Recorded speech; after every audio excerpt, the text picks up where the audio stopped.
Assalomu alaykum Bijuzubi kuzatuvchilari. Shunaqa zo'r yengilliklarimizni qaranglar, nimalar keldi bizaga. Mana hamma kutgan modellarimizda endi boshqacha rangliklari ham kelgan. Ko'ryapsizlarmi? Juda ham trendga chiqqan modellarimiz. Mana bu modelni taniyotgan bo'lsanglar kerak. Sochni mana bunaqa bardovlari keldi. Yantarga o'xshagan toshliklarimiz yodoviy svet.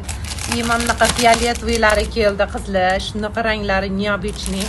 Seri modellari kelgan. Bunaqa siniy, to'q siniylari kelgan. Mana bitta sizlarga mana uzuvlari kelgan alohida har xil. Men bilan ko'ryapsizlarmi qizlar, qanaqa chiroyli. Toshlari yonadi, ikki xil modellari kelgan. Ranglari 5 xildan. Yana plus tarafi alohida brasletlari ham kelgan qizlarjonlar. Ulgurib olinglar, bilasizlar bu modellarimiz tez qolmaydi. Hamma rangidan kelgan brasletlarimizni ham magazinimiz adreslari Chilonzor Cho'ponota Lutfiy 94 deb yozsanglar chiqadi.